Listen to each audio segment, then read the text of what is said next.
okey, bagaimana tentang insurans pula? Insurans juga sama seperti CPF. Fatwa kita membolehkan atau mengharuskan dalam untuk jika seorang tu rasa ada keperluan untuk nak nominasi, maka dia boleh nominasikan juga. Maknanya di list lah siapa yang nak terima dan sebagainya.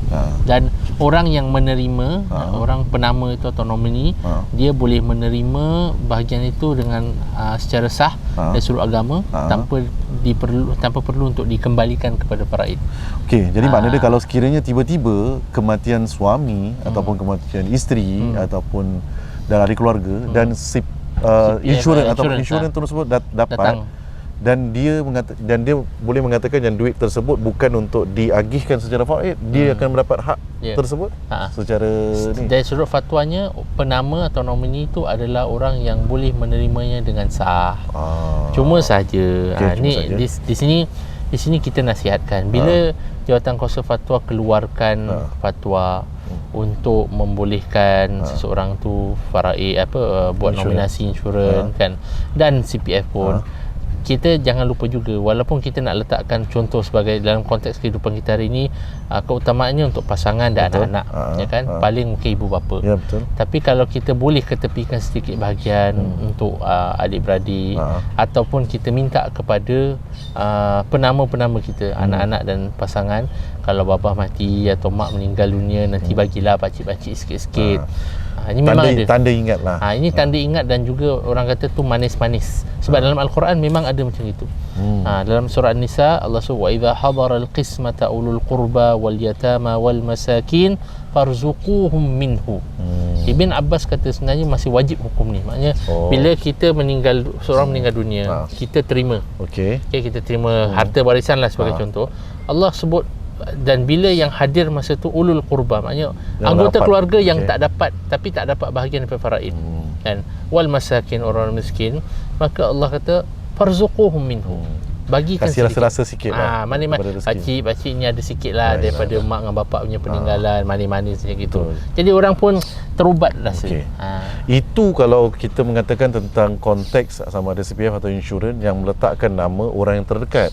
Tapi kalau ada tak macam, dan saya rasa Ana rasa pun mungkin ada jugalah, kalau sekiranya kes yang mana bila dah menikah rumah tangga tapi mereka mungkin letak nama abang ke, letak nama adik ke dan sebagainya, sekali tiba-tiba benda tu dia meninggal dan benda tu terus keluar, isteri ataupun anak-anak tidak ada jawapan. Jadi bagaimana nak menasihati yang mendapat tersebut tu lah, sebab dia tinggalkan ni kan, dia tricky sikit. Kadang-kadang ada orang ni dia niat macam ni pula, dia kata abang, saya percaya dengan abang nanti uruskanlah, sebab mungkin dia kata pasangan dia ni bukan dia tak percaya atau dia kata dia tak suka pasangan dia, tapi mungkin dia rasa bahawa abang dia boleh mentadbir wang dengan lebih baik.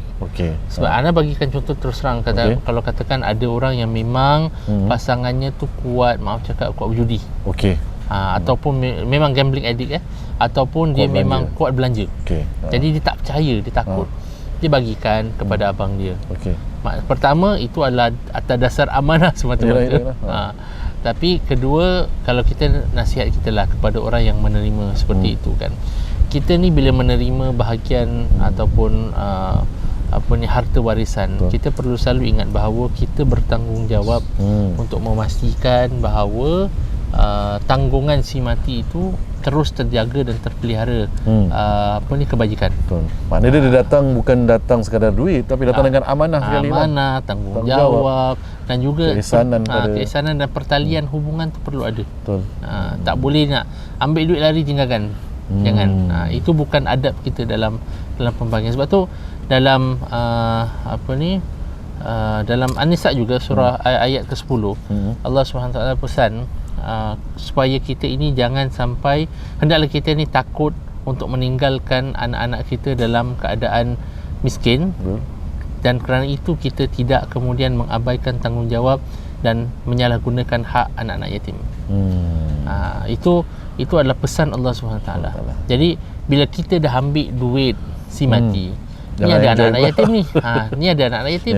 Jadi kita perlu pastikan kita pun tak menggunakan sampai tahap diorang tak terjaga kebajikan. Jadi kita pastikan tu dulu. Kadang-kadang orang ingat, kadang-kadang bila kita bincang pasal ni, orang merasakan bahawasanya mereka akan, tak apalah, takkanlah kita akan buat gitu. Tapi bila duit dah sampai, dia tunggu transfer dulu. Dah nampak 6 digit kat dalam tu, mata time tu dah tukar jadi Tom and Jerry lah. Time tu baru dia macam So jadi daripada apa yang kita boleh khulasahkan, untuk mengelakkan daripada berlakunya perbalahan dan tidak terkapai-kapai untuk ahli keluarga ditinggalkan, yang terbaik kita merancang keuangan kita dengan sebaiknya lah. Kita rancang sebab tapi mesti satu yang orang perlu faham dan masyarakat perlu faham adalah bila jawatan konservator membuat keputusan demikian, bukan tujuannya kita nak suruh semua orang buat nominasi. Tak. Kalau kita rasakan pembahagian faraid itu adalah pembahagian yang terbaik dan sesuai untuk keluarga kita, silakan. Maka ikutkan faraid, tak menjadi masalah. Biarkan saja dibagikan ikut faraid, tak menjadi masalah. Tak perlu nak buat perancangan yang lain. Tapi kalau kita tahu, sebagai contoh, ada keperluan-keperluan tertentu. Anda bagi contoh kita ada anak, contoh kita ada 2 atau 3 anak. 2 anak tu dia biasa, alhamdulillah semua tak ada apa-apa, ada boleh bekerja dan sebagainya. Tapi ada satu anak yang ada keperluan istimewa. Betul. Jadi macam mana kita nak pastikan anak yang ada keperluan istimewa ni kebajikannya terus terjaga? Sebab dia tak boleh mengharapkan aja abang dan kakak sebagai contoh nak jaga. Jadi ada, sebab tu di Singapura ada Special Needs Trust Company. Tu lagi satu lagi bidang lain. Bidang lain pula. Ini kena bincang lain pula untuk keluarga yang ada mungkin anggota keluarga yang ada keperluan istimewa. Sebab Special Needs Trust Company ni syarikat amanah saham untuk individu yang ada keperluan istimewa. Dia memang ditubuhkan oleh kementerian untuk menjaga dan mentadbir urus harta yang ditinggalkan untuk keluarga yang ada keperluan istimewa. Dan kita sebenarnya pun menggalakkan masyarakat Islam untuk merancang untuk mereka, anak-anak yang mungkin atau anggota keluarga yang ada keperluan istimewa. Itu kena bincang lain lagi. Betul. Itu topik dia lagi besar lagi. Tapi ada keperluan, sebab ada saja di kalangan kita yang ada anggota keluarga yang ada keperluan istimewa dan mungkin memerlukan perancangan lain. Okey. So rentetan daripada apa yang kita kongsikan, macam tadi kita katakan yang kesesuaian untuk kita sendiri merancang, betul? Meletakkan, menominasikan siapa yang sesuai dan sewaktu dengannya. Bagaimana pula dengan kategori mereka yang mungkin mempunyai harta yang mungkin ada yang harta melimpah ruah lah, kata orang tu, rezeki dia lebih banyak tu kan. Jadi mereka, persoalan dari sudut menggunakan cara lawyer ataupun cara meletakkan perjanjian wasiat tu pula, bagaimana nasihat anda sebagai inilah, sebagai yang mungkin pernah melalui kes-kes macam ini? Sebenarnya adalah baik untuk kita dapatkan nasihat peguam supaya dan kita draft. Sebab tak akan, nothing beats apa yang tertulis dengan jelas. Sebab kadang-kadang bagaimana nak mengatakan yang which one is legal? Macam contoh lawyer, adakah apa yang dicatat tu akan diikut setelah kematian, ataupun lagi satu macam syarikat yang macam membuat mungkin penulisan yang mana wasiat dan sebagainya. Dia asalkan dia tak kira siapa yang menyediakannya, selagi mana wasiat itu memenuhi syarat-syarat perundangan. Antaranya mesti ada 2 saksi dan sebagainya, mesti dia ada dicop, di stamp oleh notary dan sebagainya. Tapi sebab itu dia perlu sebab itu perlunya ada nasihat peguam. Sebab peguam yang akan memastikan bahawa surat wasiat itu telah memenuhi syarat-syarat yang tertera dalam undang-undang supaya boleh dikuatkuasakan. Sebab kalau wasiat tu cantik buat macam mana pun tapi dia tak penuhi syarat, sebagai contoh kurang satu saksi, maka dia tak boleh dikuatkuasakan. Jadi sia-sia macam tu kan.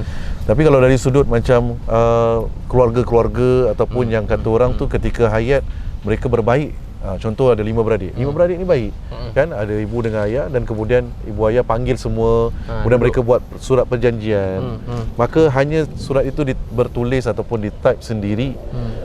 By right kita boleh agree dengan persetujuan tersebut kan. Kalau kita nak setuju, kalau kita nak setuju silakan, tak punya masalah. Cuma by left kalau apa-apa berlaku lah. Tapi kalau ada sebarang dakwa-dakwi, sebarang cabaran kepada pembahagian ni, maka agak susah. Contoh, ada surat yang ditulis oleh si mati, kemudian dipersetujui oleh semua dan disaksikan. Dia ada syarat-syarat dia. Sebab antara syarat-syarat ini dari sudut undang-undang dan sebagainya perlu minta kepastian daripada peguam. Sebab contoh orang yang mendapat manfaat daripada wasiat tidak boleh menjadi penerima, tidak boleh menjadi saksi. Jadi ada banyak ada punya ni lah. Syarat-syarat Jadi undang-undang. maknanya untuk menjadikan benda tu legal, Jadi walaupun dah ditulis dan setujui, lah. bawa kepada peguam, cakap ini adalah apa yang kami setujui anak beranak. Ya kan, boleh nasihatkan tak apa yang cara yang betul supaya dapat kita pastikan surat ini diiktiraf oleh undang-undang, dan kemudian dapat diberikan kuasa yang sepatutnya. Jadi kalau ada sebarang dakwa-dakwi, dia tak ada masalah. Kadang-kadang orang takut. Orang kata, Ustaz, saya takkan nak nanti kalau saya bagi-bagi cakap dengan anak-anak kan macam tu apa jadi. Sebab orang kita susah nak cakap. Betul. Kadang-kadang dia nak bagi satu anak lebih sebab dia tahu anak ni mungkin memerlukan lebih daripada yang lain. Padahal dibenarkan kerana Dia itu benar. hak dia. Kan? Jadi saya nasihatkan macam ini. Kita mungkin hari ini kita ada macam-macam cara untuk kita berkomunikasi. Betul. Kalau rasanya tak boleh komunikasi dengan anak-anak terus direct waktu hidup sebab takut tersinggung perasaan dan sebagainya, ada beberapa cara. Orang yang Antaranya? yang nak buat wasiat tu sama ada boleh buat video ke, atau tulis surat.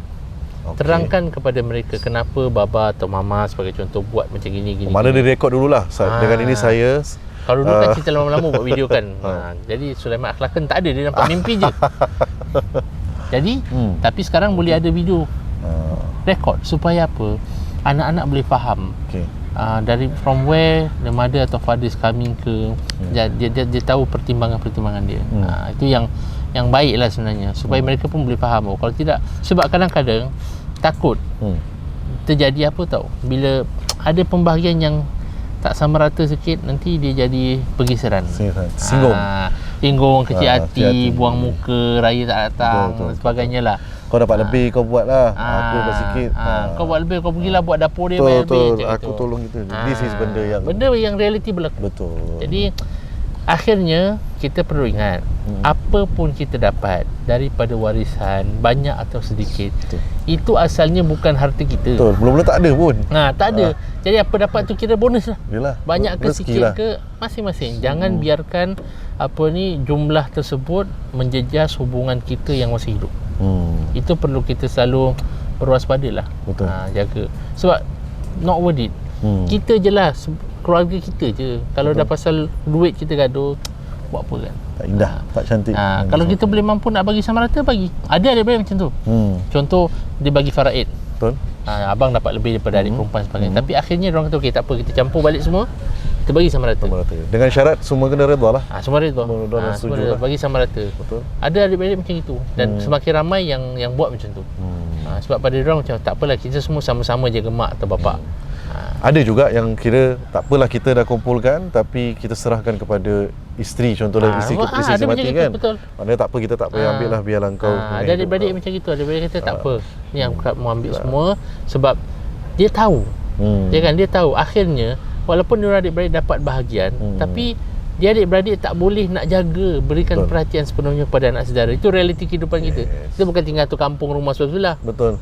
Rumah sebelah pun kadang tak berbual. Betul. Tak sempat jumpa. So dalam WhatsApp pun double tick je.